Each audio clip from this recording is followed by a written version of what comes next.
Hi అండి, అందరికీ welcome back to ధన్యత క్యూటీ ఛానల్. ఈ రోజు నేను ఎంతో టేస్ట్ అయినటువంటి కమ్మర కట్టుని రెడీ చేస్తున్నాను. ఇది మన చిన్ననాటి జ్ఞాపకంగా ఈ స్వీట్ ని నేను రెసిపీని చూపిస్తున్నాను. ఇందుకోసం నేను ఓన్లీ 2 ఇంగ్రీడియంట్స్ మాత్రమే యూస్ చేస్తున్నాను. ఒకటి కోకోనట్, రెండోది వచ్చి బెల్లము.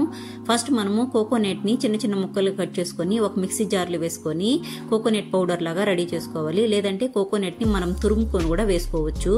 ఫస్ట్ టైం ఎవరైనా నా ఛానల్ ని చూస్తున్నట్లయితే లైక్ చేసి సబ్స్క్రైబ్ చేసుకోవడం మర్చిపోకండి.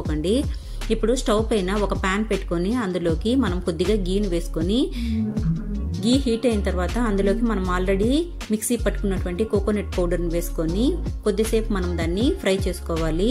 ఇలా ఫ్రై చేస్తే మనకు కోకోనట్ అనేది మంచి టేస్ట్ అనేది వస్తుంది.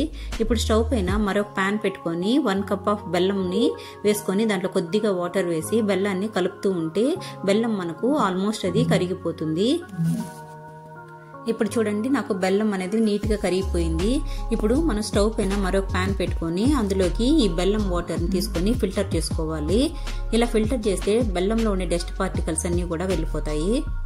ఇప్పుడు మనము ఇలాగే ఈ వాటర్ ని బెల్లం వాటర్ ని ఒక 10 నిమిషాలు కానీ మనము హీట్ చేస్తూ ఉంటే చూడండి పాకం అనేది రెడీ అయిపోతుంది. ఇప్పుడు ఇందులోకి నేను కొద్దిగా ఇలాచీ పౌడర్ ని యాడ్ చేస్తాను. ఇది మన స్వీట్ కి మంచి టేస్ట్ ని తీసుకొని వస్తుంది, అలాగే స్మెల్ కూడా చాలా బాగుంటుంది. ఇప్పుడు మనకు ఆల్మోస్ట్ పాకం అనేది రెడీ అయిపోయింది. మనకు పాకం రెడీ అయిందా లేదా అని తెలుసుకోవడానికి ప్లేట్లో కొద్దిగా వాటర్ని తీసుకొని అందులోకి ఈ పాకంని వేసుకొని మనం టచ్ చేసినట్లయితే అది మనకు స్టిక్ అయిపోయినట్లుగా అనిపిస్తుంది ప్లేట్కి.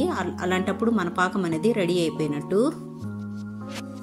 ఇప్పుడు మనం ఆల్రెడీ గీలో రోస్ట్ చేసి పెట్టుకున్నటువంటి కోకోనట్ పౌడర్ని తీసుకెళ్ళి ఇప్పుడు మన పాకంలోకి వేసుకోవాలి. ఇలా వేసుకొని దీన్ని కొద్దిసేపు అలాగే కలుపుతూ ఉండాలి. ఇప్పుడు మంటని సిమ్లో పెట్టుకొని ఇది ఇలాగే మిక్స్ చేస్తూ ఉంటే మనకు చూడండి కోకోనట్ పౌడర్ అనేది గట్టిపడిపోయింది.